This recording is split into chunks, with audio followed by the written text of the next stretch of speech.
saya tercinta, orang tua saya, pahlawan seperjuangan, yaitu almarhum al-maghfur Kiai Haji Muhammad Bakri yang akrab dipanggil Abun, saudara. Beliau yang mendirikan daripada pondok pesantren Darussalam, saudara, yang sekarang dilanjutkan oleh putra-putranya dan keluarganya. Malam ini kita tidak kumpul lagi bersama beliau, tapi semangat beliau yang terus diberikan kepada kita dan ilmu yang pernah diberikan untuk kita semua akan selalu menjadi pegangan kita untuk kita amalkan, insya Allah. Kepada para habaib, para alim ulama, para kiai yang sangat-sangat saya hormati, wabil khusus pimpinan pondok-pondok pesantren, pimpinan majelis-majelis taklim, dan teristimewa barusan untuk pimpinan majelis ulama yang ada saudara di wilayah ini, dan tadi sudah menyampaikan daripada pesannya yang luar biasa, yaitu Muhtaram Akhila Al-Fadil Kiai Haji Muhammad Ali Lubis, hafizahullah ta'ala wa ra'ah.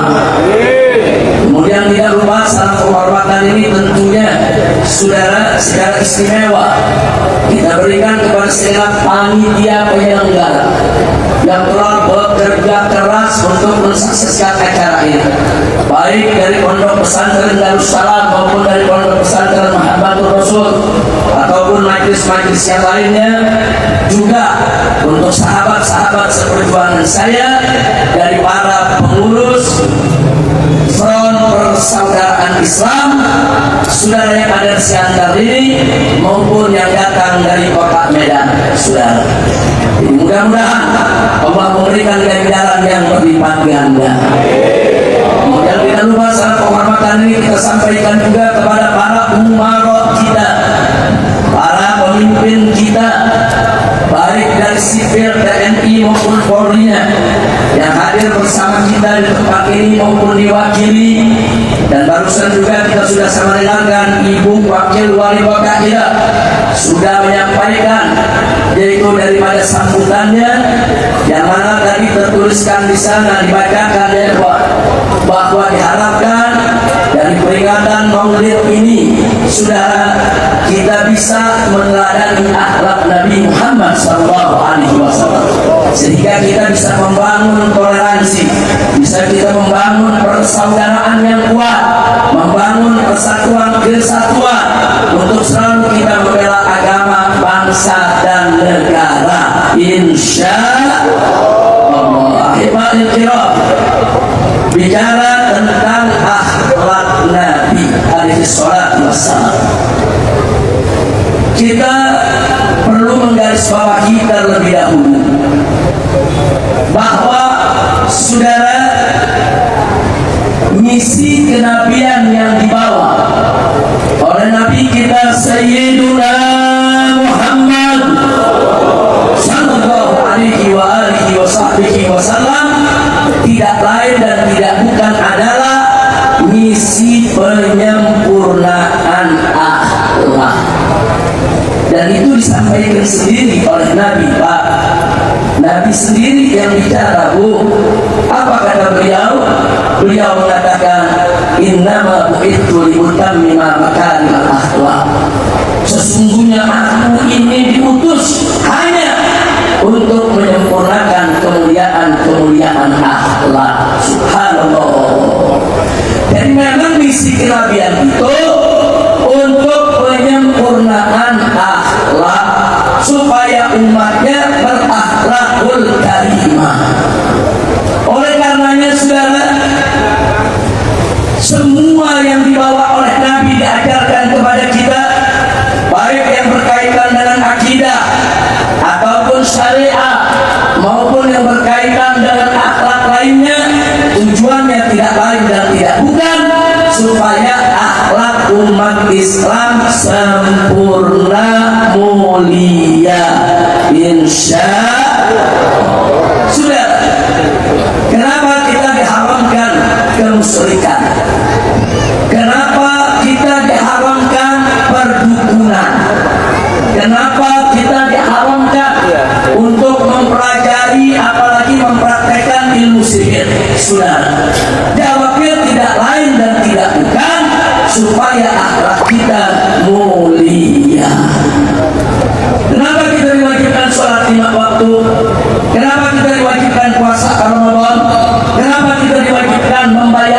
zakat dari harta kita? Kenapa kita diharuskan menunaikan ibadah haji dan umroh, saudara? Jawabnya supaya akhlak kita mulia, saudara. Kenapa diharamkan narkoba, minuman keras, khamar? Kenapa kita diharamkan berjudi, diharamkan berzina, diharamkan mencuri, apalagi korupsi, saudara? Kenapa semua itu diharamkan? Supaya akhlak kita mulia, saudara. Karena misi kenabian itu memang untuk memuliakan akhlak. Kalau misinya untuk memuliakan akhlak, maka seluruh syariat yang dibawa oleh beliau, apa saja yang beliau ajarkan kepada kita, tujuannya adalah untuk menyempurnakan akhlak. Makanya Pak Bu ya, kalau orang akidahnya kuat, syariatnya jalan, pasti akhlaknya baik. Kalau ada orang ngaku-ngaku akidahnya kuat, lurus, ngaku-ngaku syariatnya jalan, tapi akhlaknya nggak benar, bohong. Akidahnya lurus, bohong. Kalau syariatnya jalan, sudah. Kalau udah jaminan, kalau akidahnya lurus, saudara, begitu juga dia punya syariatnya dijalankan, pasti buahnya adalah al-akhlakul karimah. Buahnya adalah akhlak yang mulia. Jadi akhlak itu cerminan kehidupan kita. Dari akhlak saja orang udah bisa lihat, oh ini akhlaknya nggak baik nih, dan perilakunya, dari tata bicaranya, dari tata duduknya dia udah kelihatan sudah. Oh ini punya akhlak, oh ini nggak punya akhlak, kelihatan sudah. Jadi nggak perlu ada ngaku-ngaku, saudara, cukup dan perilaku saja. Orang sudah banyak yang bisa menilai dia berakhlak atau tidak berakhlak. Nah, saya pikir, saudara, tema yang diletakkan oleh para panitia pada malam hari ini, saudara, muqtadul hal, munasib, cocok, sesuai dengan kondisi kita punya negeri saat ini, saudara. Ini negeri kita saat ini, saudara, sedang krisis akhlak. Kalau ada yang bertanya, Habib, kenapa kok sekarang ini kelihatannya, saudara, banyak orang yang dikit-dikit membunuh, salah sedikit memukul, saudara, banyak orang-orang kok sekarang ini kasar, keras, dulu-dulu nggak begini. Kenapa nih akhlak ini mulai hilang, akhlak mulai lenyap? Di antara sebabnya, selama 10 tahun kita dijauhkan dari revolusi akhlak, kita dicekoki yang namanya revolusi mental. Takbir, sallu ala Nabi. Saya nggak memfitnah, saya tanya 10 tahun ini, saudara, ada gerakan revolusi mental tidak? Siapa pemimpinnya? Presiden. Presiden yang berteriak di mana-mana, revolusi mental, revolusi mental. Gubernurnya ikut, wali kotanya ikut, bupatinya ikut, dan tangganya ikut, polisinya ikut, saudara. Akhirnya umat di mana-mana ikut revolusi mental, bukan ikut revolusi akhlak. Ada yang bertanya, Habib, apa beda revolusi mental dengan revolusi akhlak? Mau tahu gak? Jawab jangan. Kapan? Bulan depan saya datang lagi. Bukan sekali-sekali tablet begini ada PR gitu. Apa beda revolusi mental dengan revolusi dari 10 tahun yang lalu, saudara? Saya sudah berteriak di mimbar-mimbar di sepanjang Pulau Jawa, Kalimantan, Sumatera, saudara. Di mana-mana kita menolak revolusi mental. Kenapa? Kita sudah sampaikan ke presiden, kita sudah sampaikan ketika itu, saudara, kepada para pemimpin. Satu, karena istilah revolusi mental itu dulu digunakan oleh PKI. Orang-orang tua kita dulu yang hidup dari tahun 65, saudara, itu bisa merasakan bagaimana dulu Partai Komunis Indonesia di mana-mana saat kampanye meneriakkan revolusi mental.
sebagai peluang gerak hidup manusia, saudara. Saya makanya ya dalam begini, saudara, sesat tidak, kafir tidak, orang Islam ikuti ini murtad tidak. Na'udzubillah min. Saya udah ingetin 10 tahun yang lalu. Satu, saya bilang revolusi mental ini jargonnya PKI. Nggak boleh kita pakai lagi. Jangan hidupkan lagi. Kalau mau dihidupkan, saya jadi curiga apakah presidennya PKI. Saya sampaikan dulu ya kawan, apa presidennya PKI atau anak PKI, turunan PKI, sehingga ingin menghidupkan kembali jargon tersebut. Itu satu. Yang kedua, ini kan ajaran Karl Marx, ini ajaran komunis. Revolusi mental itu adalah merevolusi jiwa kita agar merdeka dari ikatan aturan agama. Agama apa ya saudara? Mau agama Islam, mau agama Kristen, mau agama Buddha, mau agama Hindu, semua di sana. Mereka bilang yang namanya agama itu adalah belenggu bagi jiwa manusia. Maka itu harus dilakukan gerakan revolusi mental, ajak umat manusia merdekakan mentalnya, jiwanya dari semua ajaran agama. Saudara, begitu saya tanya, bahaya tidak? Bahaya tidak? Bukan hanya bahaya bagi Islam, bagi semua umat beragama, saudara. Inilah yang namanya ajaran ateis, saudara. Nah kemudian, saudara, kalau revolusi mental seperti itu, lalu revolusi akhlak seperti apa? Nah kalau revolusi akhlak itu yang dikatakan innama bu'ithu liutammima makarimal akhlak. Sesungguhnya aku ini diutus hanya untuk menyempurnakan akhlak daripada umat manusia, saudara. Jadi Nabi mengajak kita untuk revolusi dari syahwat, merdekakan diri kita dari godaan syahwat, dari godaan setan, merdekakan diri kita dari godaan dunia, saudara, supaya hati kita bersih, jiwa kita bersih, pikiran kita bersih, hanya kita persembahkan untuk Tuhan yang satu. Siapa Tuhan yang satu? Siapa yang Maha Esa? Siapa yang Maha Besar? Siapa yang Maha Agung? Siapa yang Maha Suci? Takbir! Takbir! Sallu ala Nabi. Itu revolusi akhlak, saudara. Jadi revolusi akhlak, kita bersihkan diri kita dari segala maksiat, dari segala akhlak kotor, akhlak najis, akhlak yang tidak baik, saudara. Hanya akhlak yang mulia, akhlak yang terpuji, yang wajib kita jaga, insya Allah. Nah, kalau gitu saya tanya, revolusi mental dan revolusi akhlak sama atau tidak? Sama atau tidak? Revolusi mental, saudara, itu diperjuangkan oleh Karl Marx. Tapi revolusi akhlak itu adalah misi yang dibawa oleh Nabi kita Sayyiduna Muhammad Sallallahu Alaihi Wasallam. Jadi kalau kita mau sebut, saudara, Nabi kita itu bapak revolusi akhlak dunia, saudara. Begitu ketika beliau diutus di atas muka bumi ini, saudara, seluruh dunia dalam jahiliyah, bukan Arab saja yang jahiliyah, saudara, seluruh dunia jahiliyah. Mari kita lihat di Persia ketika itu, satu kekaisaran yang begitu besar. Di sana merebak ajaran bahwa seorang ayah berhak untuk mengawini anak kandungnya. Saya makanya biadab tidak, sesat tidak, jahiliyah tidak. Itu kondisi Persia ketika itu.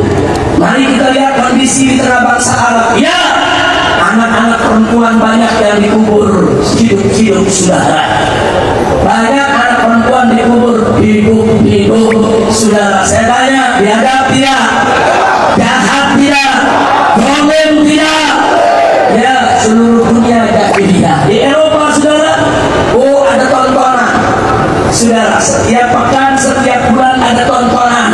Budak diadu dengan budak. Itu yang kita kenal dengan nama gladiator, saudara. Diadu sementara kaum bangsawan semacam stadion, saudara, duduk di pinggiran, saudara, dari balkon mereka nonton.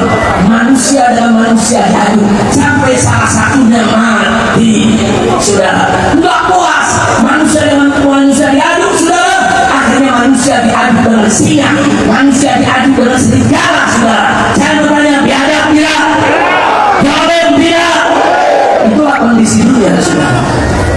Di negeri Cina, saudara, apa yang terjadi di negeri Cina? Semua laki-laki yang bekerja di istana kerajaan harus dikebiri, saudara. Pak, rakyat dikebiri, jahat gak? Jahat gak? Bapak mau dikebiri? Astagfirullahaladzim. Ini adat mereka, tradisi mereka, aturan mereka. Kalau begitu saya tanya, jahat tidak? Biadab tidak? Boleh tidak? Seluruh dunia jahiliyah, saudara. Apalagi di Afrika, bahkan sebagian Indonesia, tidak seluruh, saudara. Sebagian Indonesia yang ada di pedalaman di Afrika, saudara, masih ada orang makan orang, saudara. Daging orang dimakan, saudara. Saya mau tanya, saudara, makan daging orang, saudara, itu jahiliyah tidak? Jahiliyah tidak? Seluruh dunia jahiliyah, saudara. Enggak ada enggak jahiliyah, saudara. Nah, Nabi diutus untuk menyempurnakan akhlak umat manusia. Ya, beliau diutus pertama kali di kota Mekah, tapi ajarannya rahmatan lil alamin. Allah yang menyatakan wa ma arsalnaka illa rahmatan lil alamin. Tidaklah kami utus engkau wahai Muhammad melainkan untuk rahmat untuk semesta alam. Lil alamin. Alamin dalam bahasa Arab, Pak, artinya masih Allah. Apa saja selain Allah itu disebut alamin. Atau dengan kata lain, semua makhluk ciptaan Allah, apapun itu masuk dalam arti al-alamin. Berarti kalau Nabi dikatakan rahmatan lil alamin, rahmat untuk alam manusia, rahmat untuk alam malaikat, rahmat untuk alam jinnya, rahmat, saudara, untuk alam haiwanat, rahmat untuk alam daripada tumbuhannya, saudara, rahmat untuk seluruh alam semesta. Sallu ala Nabi. Nah, kalau Nabi diutus sebagai rahmat, maka syariat yang dibawanya juga merupakan rahmat bagi alam semesta. Maka itu syariat Islam menjadi solusi untuk apa? Untuk mengobati perilaku biadab, perilaku jahat, sifat jelek dimanapun manusia itu berada, saudara. Bagaimana Islam mengajarkan akhlak yang baik, bagaimana Islam mengajarkan tata krama, bagaimana Islam mengajarkan budi pekerti. Semua kezaliman adat jahiliyah dihapus oleh ajaran Nabi kita Sayyidina Muhammad sallallahu alaihi wasallam. Itu saya bertanya, Nabi revolusi akhlaknya dahsyat tidak? Jawabnya keempat, dahsyat tidak? Bagus tidak? Indah tidak? Bangga kita dengan Nabi? Yakin? Percaya? Cinta? Takbir? Saudara, kita punya Nabi, misinya menyempurnakan akhlak. Yang menariknya, sebelum Nabi ngajak orang lain berakhlak, Nabi akhlaknya sudah sempurna, saudara. Jadi sebelum Nabi ngajak orang berbuat baik, beliau juga berbuat baik. Sebelum Nabi ngajak orang lain, saudara, untuk melakukan kebaikan-kebaikan, kesalehan-kesalehan, Nabi sudah melakukannya terlebih dahulu. Makanya mari kita lihat firman Allah dalam surat Al-Qalam, saudara, di mana Allah memberikan sertifikat ilahi kepada kita punya Nabi, syahadatul ilahiyah, saudara. Allah nyatakan, faqala ta'ala fi akhlaqi nabiyhi sayyidina Muhammad sallallahu alaihi wasallam, wa innaka la'ala khuluqin azim. Sesungguhnya engkau ya Muhammad betul-betul memiliki akhlak yang azim. Pak, Bu, Allah mengatakan akhlak yang azim. Allah tidak mengatakan akhlak yang baik, akhlak yang hasan. Hasan, baik, bagus, indah. Akan tetapi Allah mengatakan azim. Saudara, kenapa dikatakan azim? Artinya akhlak Nabi itu luar biasa, azim, sangat mulia. Berarti di atas segala keindahan, di atas segala daripada kemuliaan, saudara. Itulah akhlak Nabi kita Muhammad sallallahu alaihi wasallam.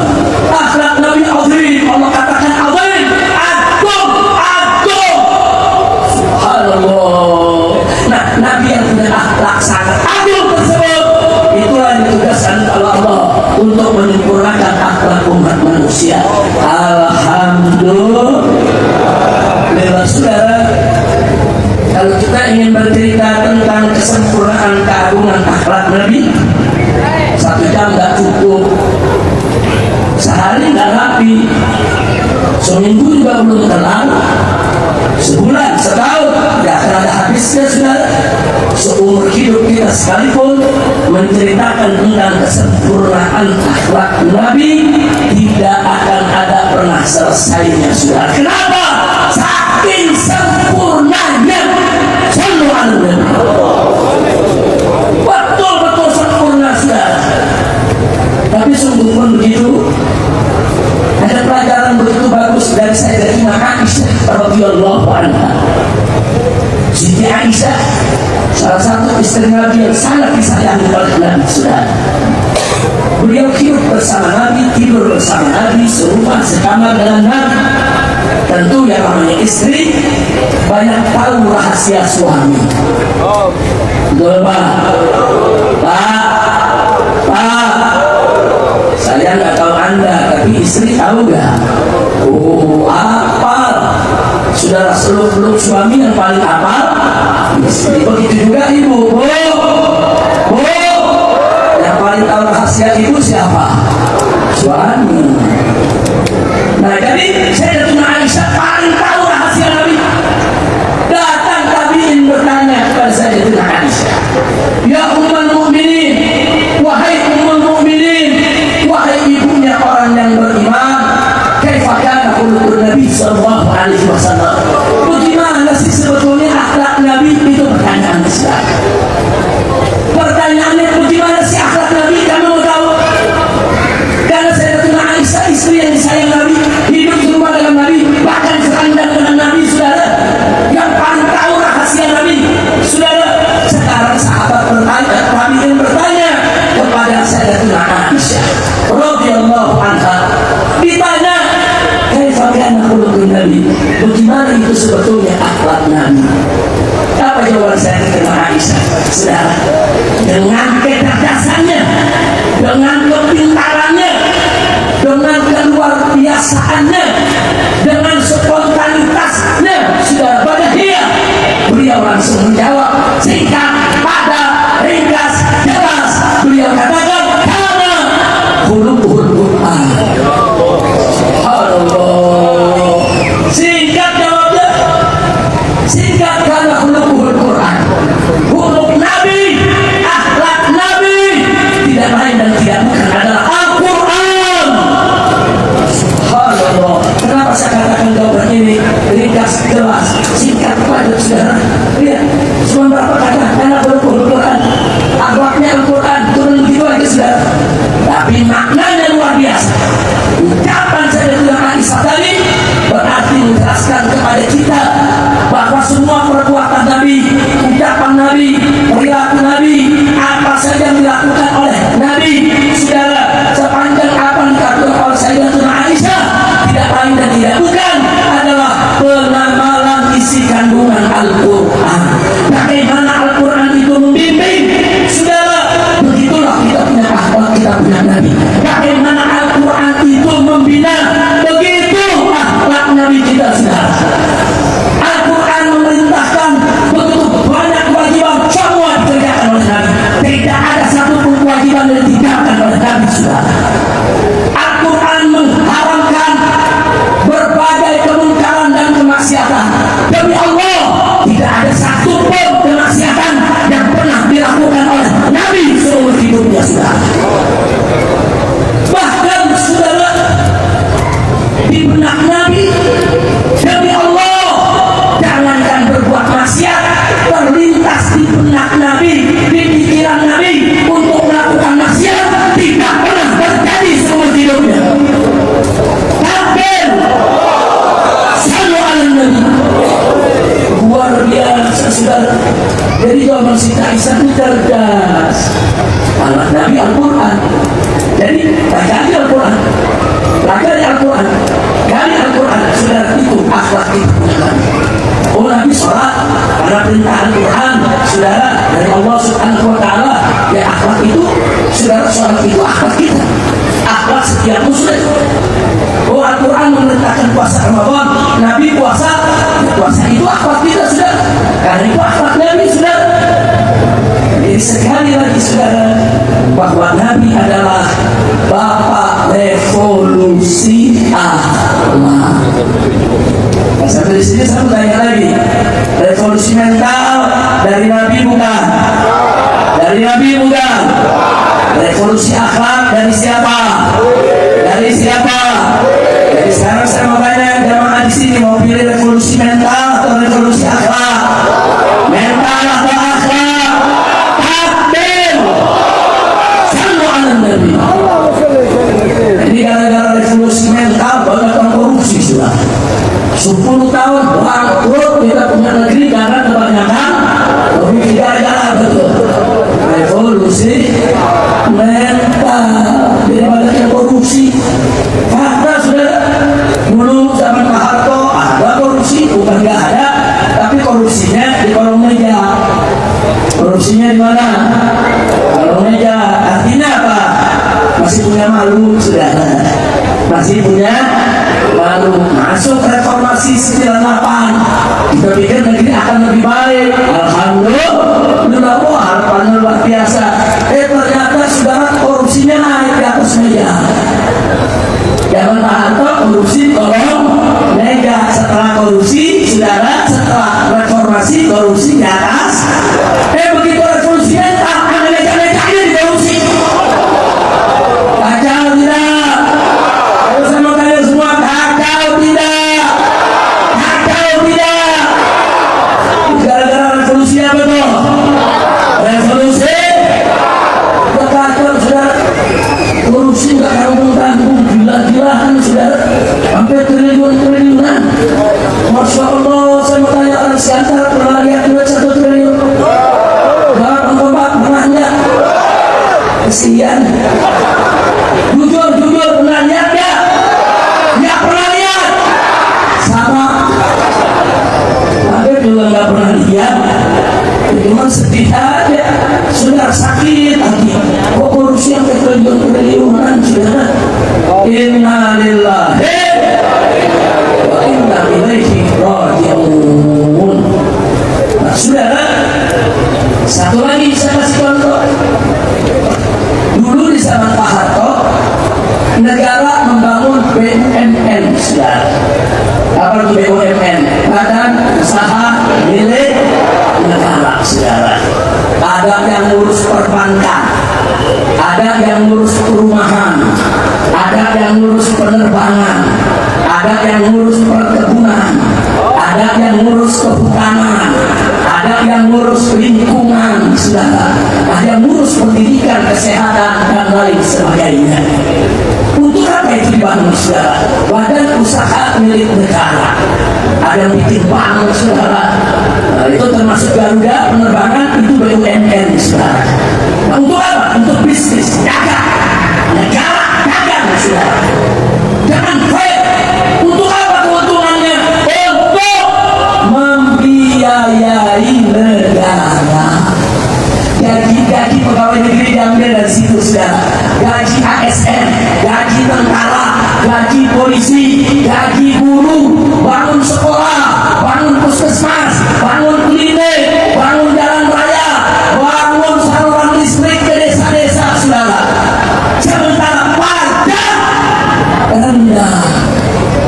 Dulu zaman Pak Harto nggak ada tuh PBB, nggak ada tuh PPN, saudara. Yang ada ireda. Murah, saudara. Murah. Kenapa? Emang Pak Harto nggak ada yang duit? Bukan. Karena keuntungan dari BUMN sangat besar untuk membiayai negara sehingga tidak perlu menjengkel rakyat. Bagus tidak? Bagus tidak? Takbir. Kita dari pemerintahan manapun yang bagus kita sebut bagus, sudah. Yang jelek kita sebut jelek, sudah. Luar biasa. Lalu bagaimana nasib BUMN sekarang, sudah? Selama 10 tahun apa yang terjadi, saudara? Itu presiden, saudara, menteri menunjuk tim suksesnya yang nggak ngerti apa-apa dari komisaris di BUMN, saudara. Nggak sampai di situ. Pasar, pelawak, artis, influencer, bintang film yang nggak ngerti ekonomi ditaruh dari komisaris sudah. Ada yang ditaruh di Pertamina, ada yang ditaruh pertambangan, gajinya ratusan juta bahkan miliaran setiap bulan. Mereka tidak bisa apa-apa hanya karena tim sukses itu kampanye memenangkan calonnya. Saudara, mereka nggak bisa apa-apa hanya karena muji-muji pemimpin, ngejilat. Saudara, ditaruh komisaris di mana-mana. Namun apa yang terjadi begitu mereka jadi komisaris 10 tahun saat ini, saudara, hampir semua BUMN bangkrut.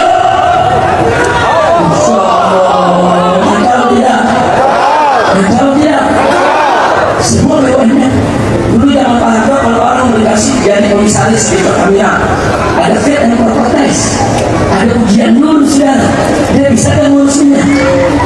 Kan bisa kan? Nggak bisa, tidak boleh. Ini sekarang pelawak suruh ngurus minyak, jadi bercanda dulu. Betul? Bahkan 10 tahun kemarin, saudara, bos Gojek jadi menteri pendidikan, bos Gojek mestinya jadi menteri transportasi, menteri perhubungan. Itu bagus, betul? Betul? Ini enggak, bos Gojek jadi menteri pendidikan. Sudah rusak itu pendidikan di mana-mana. Dan sekarang ditangkap. Kenapa? Ketahuan ada korupsi 9 triliun. Astagfirullahaladzim. Maka itu sekarang saya tanya, saudara, inilah sebabnya Pak. Rakyat banyak bertanya di mana-mana lalu, kenapa patut naik? Di Pati naik 250%, bahkan di Cirebon naik 1000%. Masyarakat bingung. Begitu lihat kajian PBB, tahun kemarin cuma 6.500, sekarang 6.500.000 sudah. Kemarin 65.000, sekarang 6.500.000 sudah, naik 1000%. Ini apa, saudara? Itu tadi begitu BUMN rugi, saudara, habis-habisan ruginya sampai hari ini tetap rugi, belum bisa diselamatkan. Negara berpikir bagaimana supaya dapat duit banyak. Jawabannya pajakin rakyat. Astagfirullahaladzim. Gagal tidak?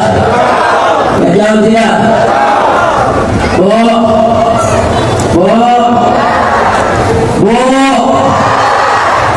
Pak, ini bapak-bapak suaranya kalau ibu-ibu. Sekali lagi, Bu, Pak. Negara bangkrut. Yang ngomong ya, bangkrut. Dan makanya kesian Bapak Presiden kita sekarang. Bapak Presiden kita sekarang ini, Bapak Presiden Prabowo Subianto ini kesian. Kenapa kesian? Karena 10 tahun kemarin ibaratnya negara mengadakan pesta, saudara. Pesta, piringnya udah pada kotor, gelasnya kotor, sendoknya kotor, pestanya besar-besaran, semuanya kotor. Selesai pesta pergi, Prabowo datang, disuruh cuci piring. Kesian tidak? Kesian tidak? Ya kalau nyuci piringnya 1.000-2.000, maka nyuci piringnya 20.000 triliun. Saudara, ya kalau presiden nggak stres sudah bagus. Makanya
kemana-mana meneriakkan kezaliman, meminta perubahan, meminta perbaikan saudara, khususnya soal pajak.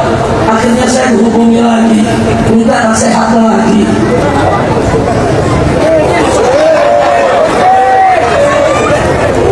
Saudara, sehingga sabar. Tapi kita sayang kok sama pemimpin kita, betul. Kita sayang kok dengan negara kita, betul. Tetap nasihat saya sama, baik. Kalau Anda mau dengar nasihat lagi, hari ini tetap saya sebut sama. Yang sudah terlanjur Anda ambil itu saudara, itu geng-gengnya rezim yang lalu. Pokok mereka, singkirkan mereka. Kemarin saya sebutkan 8 nama, 4 udah keluar. Alhamdulillah. Salah satunya jenderal yang terlibat KM50 sudah. Alhamdulillah. Tapi masih ada 3 jenderal lagi belum dicopot sudah. Orang 3. Kita tahu siapa yang terlibat, betul. Saudara, ada 3 sedang menonton. Tolong ini 4 lagi juga dicabut. Yang kita lihat aja bulan depan saudara. Saya minta mereka dicabut. Karena saya teriak di atas mimbar. Copot Kapolri, ganti Kapolri dengan jenderal yang beriman, jenderal yang bertakwa, jenderal yang sangat sayang kepada rakyat. Takbir. Semua yang nabi. Alhamdulillah 2 hari lalu diterima Kapolri mau dicopot saudara. Alhamdulillah. Sekarang sedang diajukan 2 nama saudara. Kita intip namanya siapa. Mudah-mudahan nama 2 yang baru ini dua-duanya bagus. Mudah-mudahan nanti tinggal bagaimana DPR kasih dan protes di DPR. Nanti DPR yang menilai. Nah di sini DPR-nya harus jujur, harus fair. Jangan nanti ada calon yang bayar dimenangkan, betul? Kalau begitu kacau tidak? Jangan pernah mau kita menjadi pemimpin yang bayar kepada kita. Jangan saudara.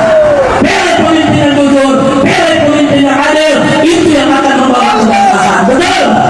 Takbir. Siapa yang jujur di masyarakat silakan. Kalau diganti setuju nggak? Setuju nggak? Orang Siantar bilang itu berapa ribu kilometer, setuju semua. Alhamdulillah. Jangan takut menyuarakan kebenaran saudara. Kita sampaikan, loh kenapa si Habib? Oh Habib menuntut di mana-mana. Sebab saya mengalami sendiri, saudara. Dan soal KM50 ini Kapolri nggak berani bicara, saudara. Dia tutup mulutnya, padahal dia tahu siapa saja pelakunya, saudara. Dan sampai di situ yang kedua, saudara, orang-orang yang menghina Allah, menghina Rasul, menghina agama, menghina ulama, saudara, itu semua sudah kami laporkan ke Mabes Polri, saudara. Sampai ada 67 laporan, saudara, dari sekian puluh menghina agama. Kita sampaikan, kita tuntut, kita laporkan, tidak pernah diproses, saudara. Mereka yang kita kirim ketemu dengan direktur daripada cyber crime-nya, karena kita tuntut ini penistaan dalam menggunakan daripada ITE, saudara. Nah akhirnya apa yang terjadi? Saudara yang di bawah mengatakan maaf, salam buat Habib, bukan kami tidak mau proses, tapi kami dilarang atasan. Innalillahi.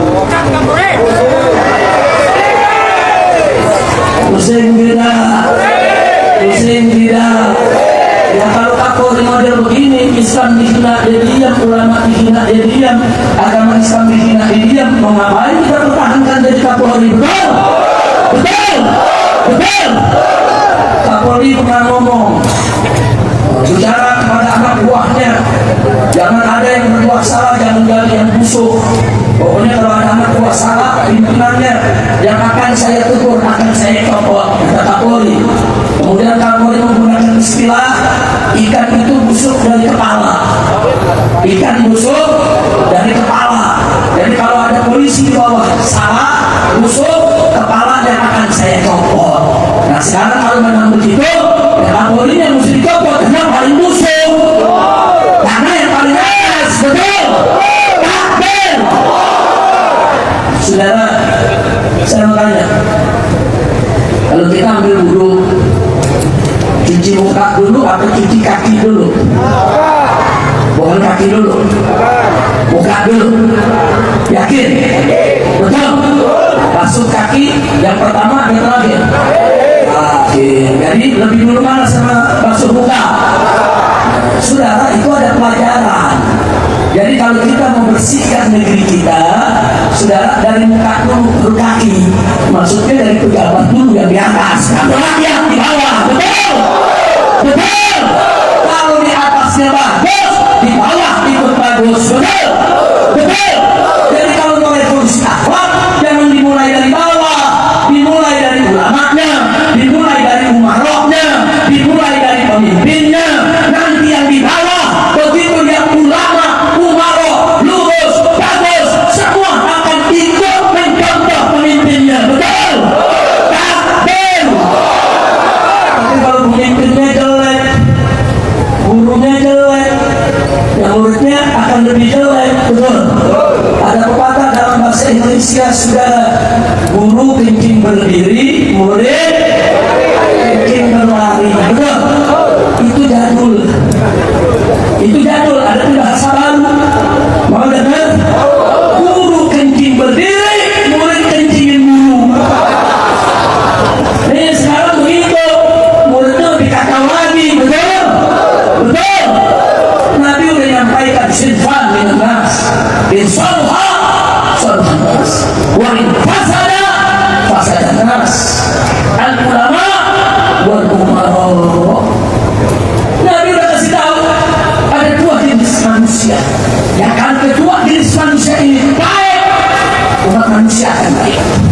Kalau dua jenis ini rusak, buruk, umat manusia akan ikut buruk. Saudara, siapa mereka? Yang pertama al-ulama, golongan ulama. Yang kedua siapa? Al-umara, golongan umara. Sudah, ini kalau umara sama ulama baik, umat itu baik, saudara, insya. Nah kalau umat ulama sama umara, saudara, rusak, umat lebih rusak, lebih brutal. Nah kalau udah begitu, jangan nyalain yang di bawah. Kalau di atas belum mau memperbaiki diri. Betul? Betul? Begitu, Bu. Saya mau tanya sama ibu dan bapak nih. Kalau yang namanya ulama dan umara, akhlaknya harus baik tidak? Harus baik tidak? Ucapannya harus baik tidak? Perilakunya harus baik tidak? Sikapnya harus baik tidak? Harus baik. Sekarang saya mau tanya, ibu-ibu teriak kepada pemerintah, KB mahal, KB mahal. Ini protes ibu-ibu deh.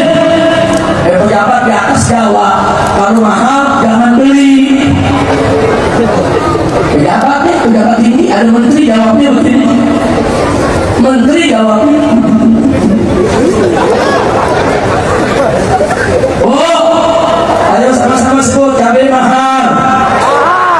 Yang kencang, yang kencang, jangan beli. Nah, saya tanya ke pejabat, jawab begitu kurang ajar gak? Kurang ajar gak? Mestinya pejabat yang sopan. Ibu-ibu yang protes, saya mohon maaf. Kita pemerintah minta maaf kepada semua kalau harga cabai masih mahal. Kami sedang melakukan yaitu perubahan, perbaikan. Ya doakan agar secepatnya cabai itu bisa murah kembali. Begitu dong pejabat. Betul? Betul? Kalau dijawab begitu senang tidak? Senang. Pak,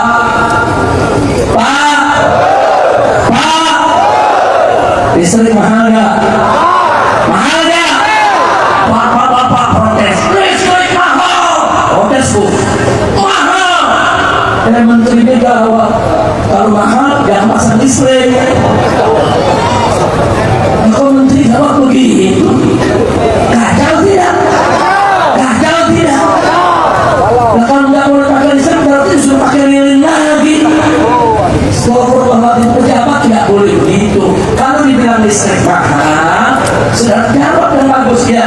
Kami akui, memang listrik saat ini mahal karena biaya produksinya masih tinggi. Tapi nggak usah khawatir, sebentar lagi akan ada perubahan. listrik akan kami turunkan semurah-murahnya. Bagus tidak? Bagus tidak? Sekarang jujur Pak, kalau dijawab kayak tadi, ayo bapak-bapak semua, ayo semua, suaranya yang keras, listrik mahal. Yang kompak. Sekali lagi. Biar pasang listrik. Udah kacau, mau jadi pejabat begitu juga siapa juga bisa, betul? Betul? Masya Allah, sekarang tukang ojek, ada tukang ojek gak?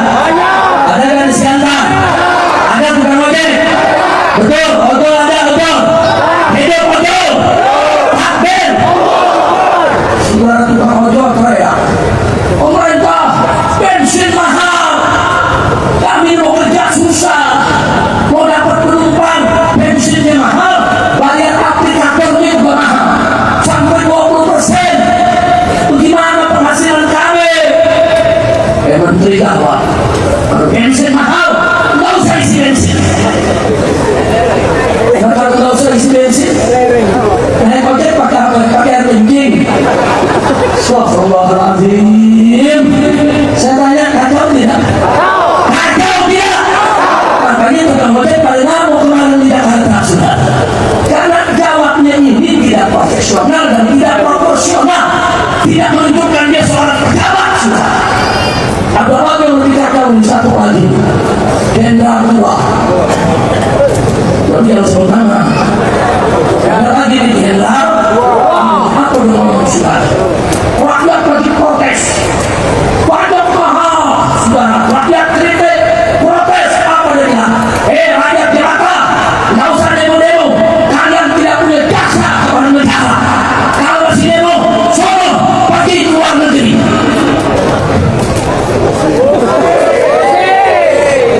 Ini jenderal tua ngomong enak banget saudara. Astagfirullahaladzim. Rakyat protes, bilang rakyat tidak ada jasa negara, tidak punya hak untuk protes, diusir keluar dari Indonesia. Kurang ajar tidak? Kurang ajar tidak? Siapa bilang saudara rakyat tidak berjasa? Siapa bilang? Saya mau tanya ibu, kalau kita beli makanan di restoran ada pajak nggak? Pak, kalau kita bayar listrik ada pajak nggak? Beli bensin ada pajak nggak? Pakai kuota kena pajak nggak? Saudara, kita beli baju, beli kain, beli jilbab, beli peci, beli sendal, semua kehidupan kita kena pajak. Berarti saya mau tanya, rakyat bayar pajak tidak? Rakyat bayar pajak tidak? Betul? Kita bayar kepada negara. Betul? Berarti kita berjasa kepada negara. Betul? Berarti rakyat berjasa tidak kepada negara. Takbir. Rakyat berjasa negara. Tidak usah protes-protes. Pergi sama luar negeri. Pahal dulunya. Kurang ajar gak? Jujur aja, jujur, kurang ajar gak? Jangan takut pulang dari tanggap ya. Dulu di zaman saudara Jokowi banyak penetapan ulama, tapi di zaman Prabowo nggak usah khawatir. Prabowo nggak pernah musuhin ulama, betul? Prabowo bukan musuh umat Islam, betul?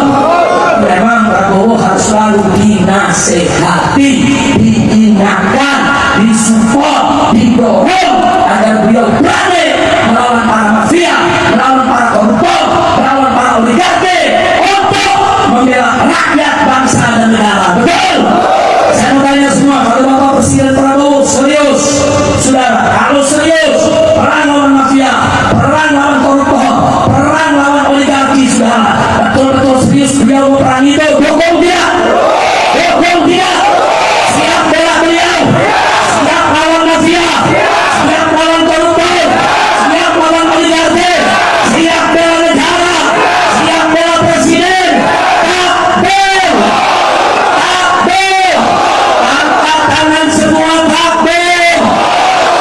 Sallallahu alaihi wasallam. Sengaja disebutkan saya sampaikan ini banyak dari kampungan, kemudian ini viral kemana-mana, dan presiden jadi tahu umat di mana-mana tuh mendukung saudara, mendukung. Dulu zaman penjajahan Belanda dan Jepang saudara, dulu negara belum ada,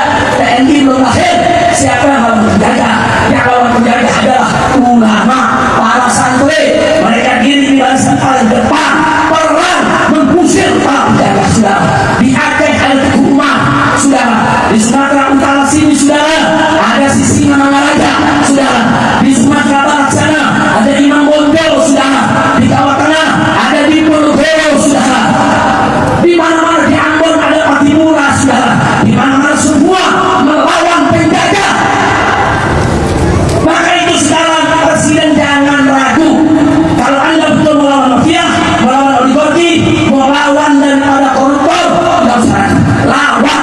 Kalau ternyata Anda mau dijatuhkan oleh mereka, mereka mau kudeta Anda, maka ulama, habaib, umat akan berdiri barisan panjang. Kita akan lawan mereka semua. Takbir, angkat tangan takbir. Hidup Indonesia, hidup ulama, hidup umat Islam. Takbir. Sallu ala Nabi. Sudah Bapak Presiden juga tidak ragu-ragu. Amin. Ini kemarin Pak sudah diberhentikan sudah. Tinggal kita tunggu lagi yang berikutnya. Kita sebutkan sekian kelas sudah. Tidak apa-apa. Berhenti 44. Lama-lama bersih sudah. Insya kalau saya khawatir umat yang merasa ada banyak sama saya. Habib, kok Habib sekarang nggak demo demo? Dulu Habib demo ada aksi 212. Jutaan orang kumpul di Jakarta. Datang dari mana-mana. Kenapa Habib kok sekarang nggak demo lagi? Jawab jangan. Jawab jangan. Kapan? Udah malam. Udah lanjut. Terus singkat aja jawabnya, singkat ya. Saya jawab, bukan saya nggak mau turun. Ini sekarang setan sama setan lagi berkelahi. Setan sama setan lagi berantem, betul? Betul. Saling buka borok, saling melaporkan, saling menjelekkan, saling menerkam saudara. Kalau buaya lagi berantem jangan dipisahin.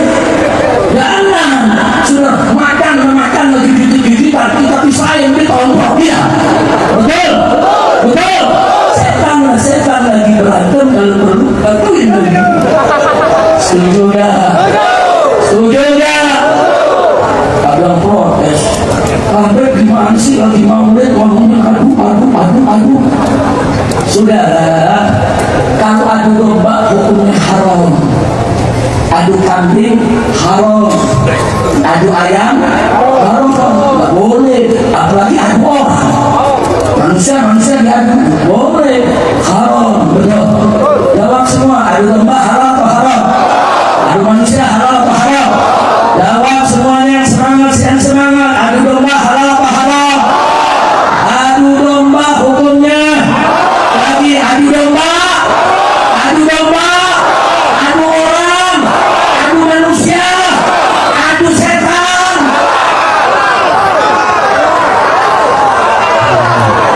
Adu setan. MUI udah ada fatwanya belum? Ada MUI belum keluar fatwa, itu dengan boleh aja.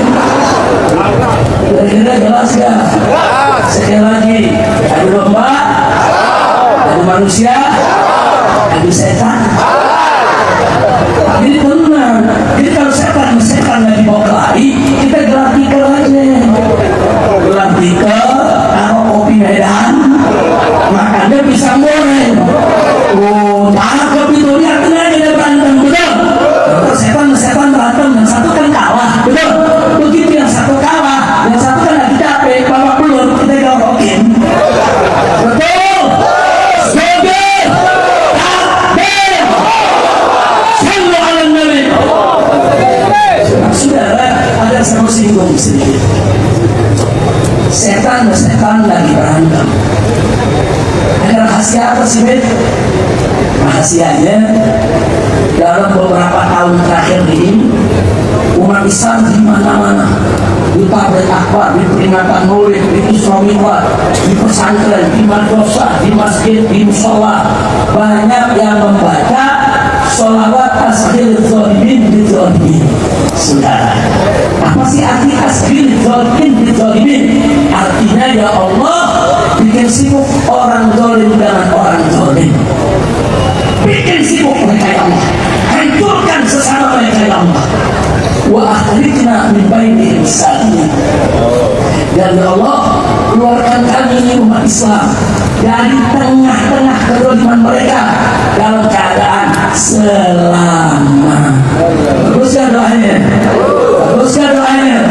Saya bertanya, itu banyak dibaca nggak akhir-akhir ini? Nah, di mana-mana dibaca, saudara.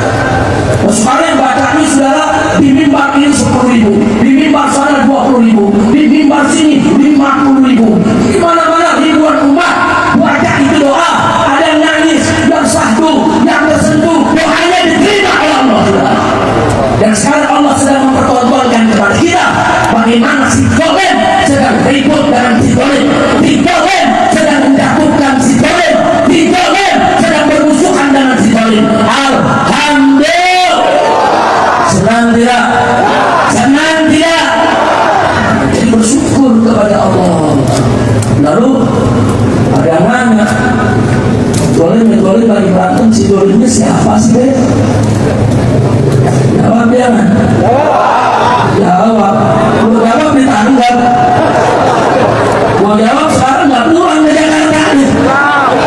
Masya Allah, udah mata-mata banyak lagi. Yang mata main lagi. Kalau kenapa saya dipotong-potong tuh? Nggak jawab dia. Tahu orangnya?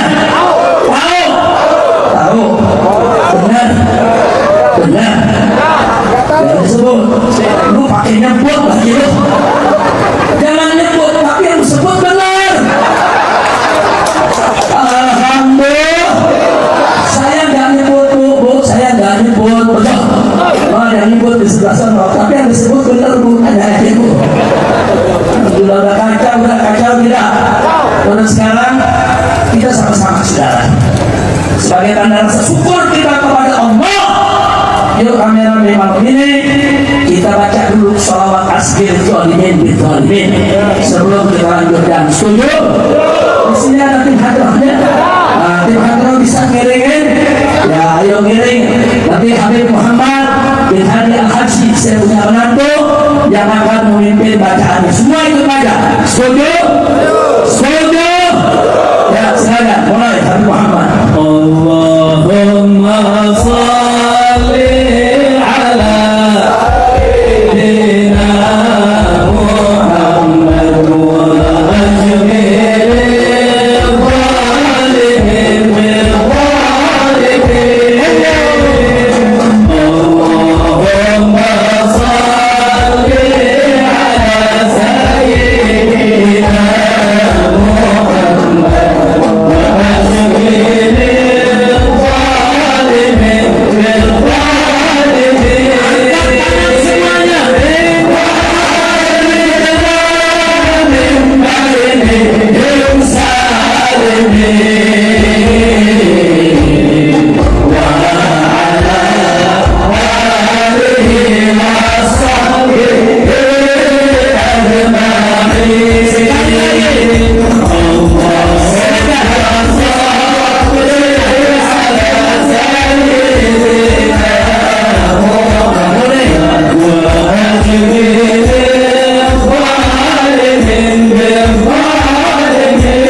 akhlak dunia dan wajib kita untuk mensuri tauladaninya sampai perkara-perkara aktual dan faktual yang terjadi di negeri kita, saudara.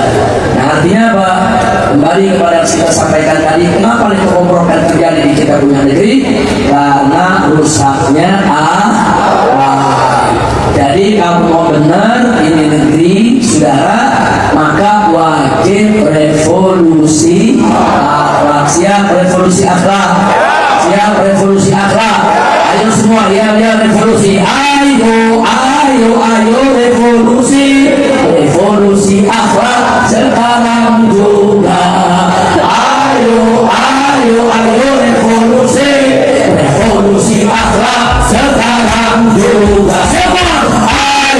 Ayo revolusi, revolusi akhlak sekarang juga.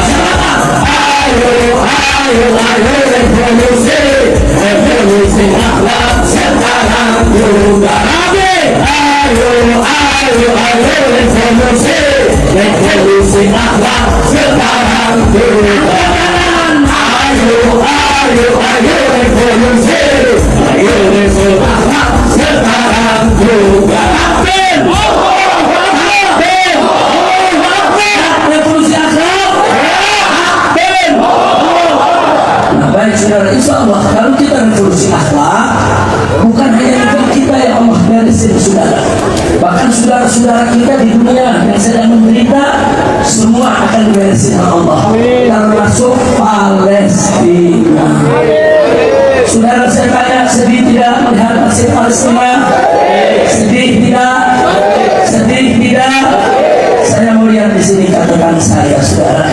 Sampai hari ini, saudara, kalau kita mau lihat, sudah berapa sih banyak korban selama 2 tahun ini? Selama operasi saudara Badai Al-Aqsa. Jadi Israel sudah menjajah Palestina itu sudah 80 tahun. Kita tidak cerita yang 80 tahun. Kita cerita perang yang terakhir nih, yang lagi berkecamuk, saudara. Anda tahu itu syuhada, saudara, yang sudah dibunuh dengan keji kejam oleh Israel. Kebanyakan perempuan dan anak-anak kecil, saudara. Itu jumlahnya 64.300 orang. Kemudian yang luka, yang bayi, yang perempuan, yang dewasa, anak-anak, laki-laki, semua ada yang putus kakinya, putus tangannya, saudara, hilang penglihatannya, hilang pendengarannya, saudara, macam-macam itu luka. Banyak yang cacat. Jumlah mereka 161.600 orang, saudara. Sampai saat ini, besok akan makin bertambah kalau kita tidak segera menghentikan genocide ini, saudara. Dan jumlah yang menjadi pengungsi sampai hari ini 1,9 juta. Saudara, ini para mujahidin di sana kirim pesan buat kita. Saudara, kami dari FPI, saudara, dari jauh, dari 20 tahun yang lalu kami sudah menjalin hubungan.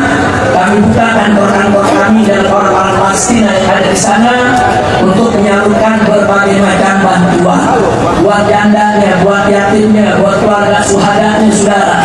Nah, 2 tahun terakhir perang ini tetap kami salurkan bantuan tersebut, saudara. Nah, saya beberapa tahun yang lalu bertemu dengan beberapa pimpinan mujahidin Palestina di kota Istanbul, Turki, saudara. Pada saat saya hijrah ke Mekah, saya sempatkan diri dari Mekah saya ke Turki, kemudian kembali lagi ke Mekah sebelum saya ditekan oleh pemerintah Saudi, nggak boleh keluar lagi, saudara. Dan sana kami ketemu dengan pimpinan-pimpinan mujahidin, saudara. Nah, di antara mereka sampaikan, saya tanya kepada mereka, bagaimana saat ini kita bangsa Indonesia semangat kita mau jihad ke Palestina, tapi tidak bisa. Satu, kita dilarang oleh negara. Kalau kami berangkat ke jihad, paspor kami dicabut, stateless, kami kehilangan kewarganegaraan. Dan kalaupun kami berangkat, saudara, kalaupun kami berangkat, kami tidak bisa masuk. Di Rafah sama Mesir perbatasan ditutup, di Yordania juga ditutup, nggak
Saudara luar biasa, saudara penderitaannya. Jadi saya tanya, bagaimana nih kami tidak bisa langkah?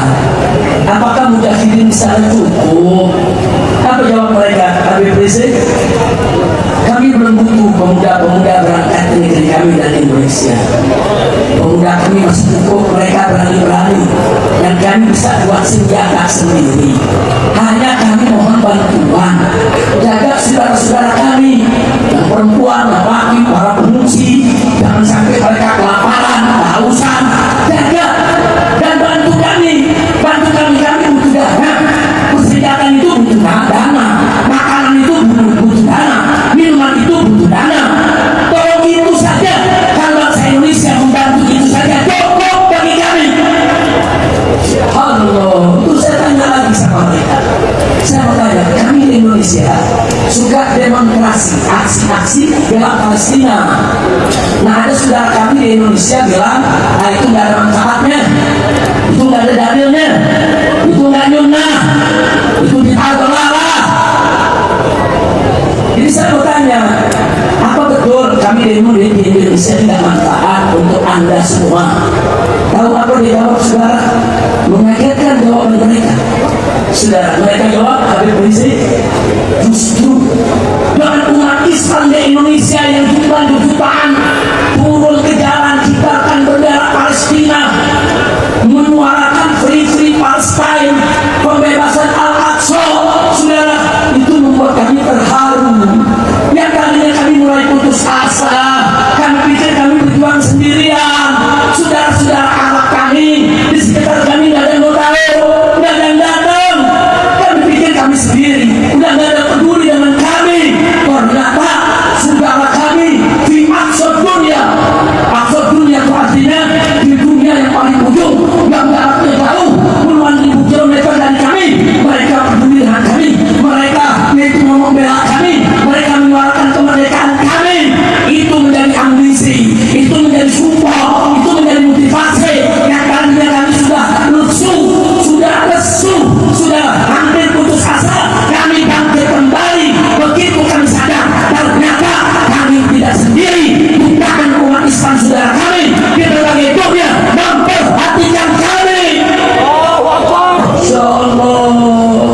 Jadi saya mau bilang, demo Palestina tidak manfaat, saudara. Kalau nggak mau demo, ya sudah nggak usah demo. Jangan ngatain yang demo, betul? Saya dengan ini, saya tanya langsung kepada pimpinan mujahidin, saudara. 1, 2, 3 bulan sekali kami kirim pengurus FPI pusat, entar ke Istanbul, Turki, ketemu dengan pimpinan Hamas. Di sana dulu ada almarhum Ismail Haniyeh, rahimahullah, yang kemarin dibom saat ada di Iran, saudara. Kemudian kami kirim juga ke Doha, ke kantornya Hamas, juga ke kantor daripada kemanusiaan yang lain. Kami bawakan bantuan, saudara. Selama 2 tahun ini bantuan yang dikumpulkan oleh FPI dari umat, saudara, dari umat, dari netrek, saudara, dari kantong-kantong kresek yang nyumbang 1.000, yang nyumbang 2.000, yang nyumbang uang logam, saudara. Dalam 2 tahun ini uang kresekan tadi sudah lebih daripada 20 miliar, saudara. Dan sudah ada 115 kali kiriman, saudara, yang kami lakukan untuk dikirim ke Palestina sana, dan semua termasuk saudara. Inna lillahi wa inna ilaihi raji'un. Mereka ingin membunuh pengganti Ismail Haniyeh. Ada seorang tokoh yang luar biasa, namanya Khalid Mis'al, saudara. Dia secara struktur memang tidak memimpin, tapi saudara, secara spiritual beliau termasuk sekelas dengan Ismail Haniyeh.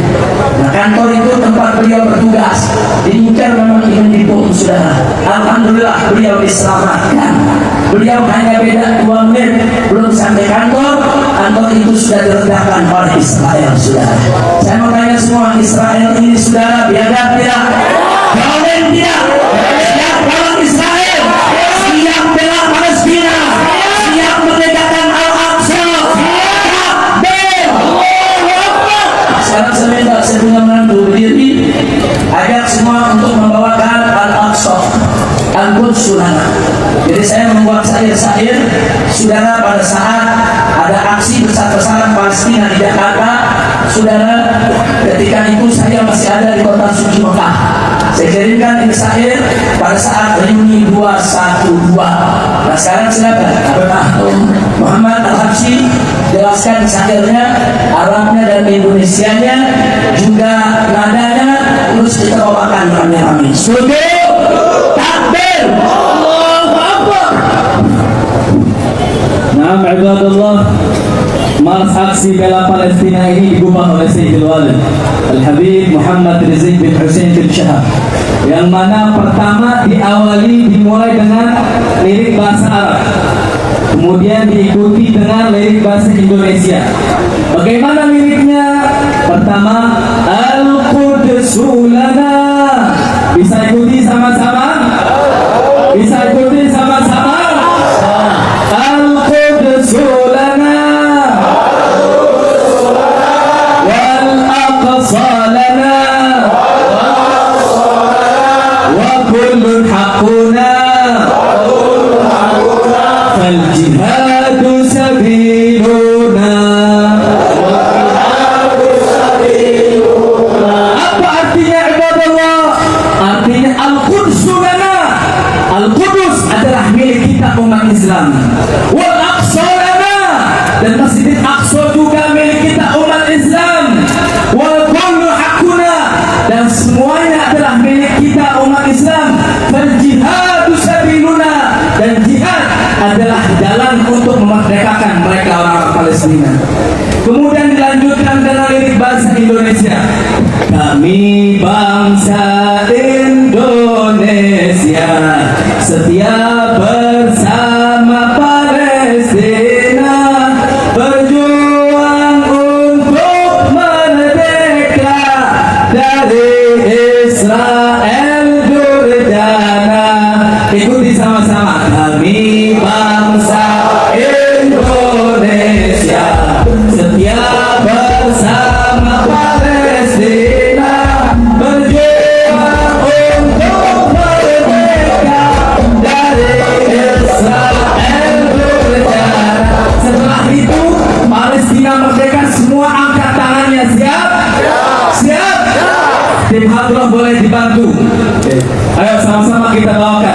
Al-Qudsu lana wal aqsa lana wa kullun haqquna wal jihadu sabiluna. Al-Qudsu lana wal aqsa lana wa kullun haqquna wal jihadu sabiluna. Kami bangsa Indonesia setia bersama Palestina.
pondok pesantren Mahabbatur Rasul ya wa insya. Nah jadi sekarang nggak usah malam-malam lagi, ntar besok terlambat lagi. Siap datang? Siap hadir? Hadir. Sampai saudara, sebelum kita tutup, saudara, saya ucapkan terima kasih atas segala kesempatan yang diberikan, kepedulian dan perhatian, dan saya mohon maaf atas segala kekurangan dan kekhilafan. Mudah-mudahan ibu bapak tidak pulang dari tempat ini kecuali dosanya diampuni Allah, kesalahannya dimaafkan, kesulitannya dimudahkan, kesempitannya dilapangkan, penyakitnya disembuhkan, tangganya diharmoniskan, ketampilannya dilunaskan, jodohnya dimudahkan. Aminnya lebih subhanallah. Insya Allah mudah-mudahan dapat keturunan solihin dan solehat, bahagia dunia hingga akhirat, ala di dunia wa di dunia pun solehat, wa ila hadratin Nabi Mustafa sallallahu alaihi wasallam bisiril Fatihah.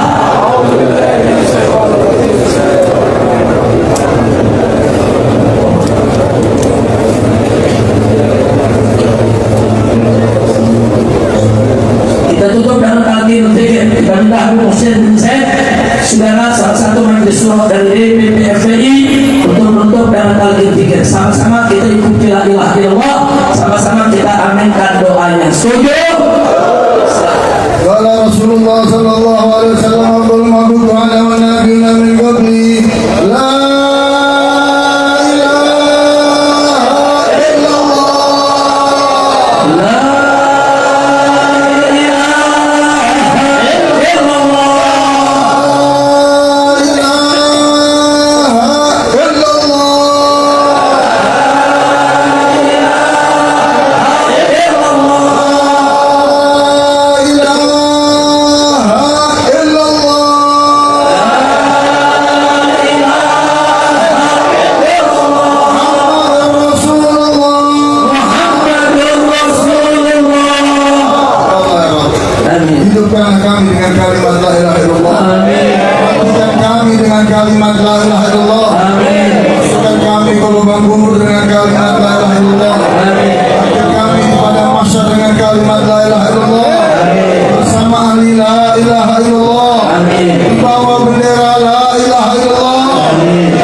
Amin.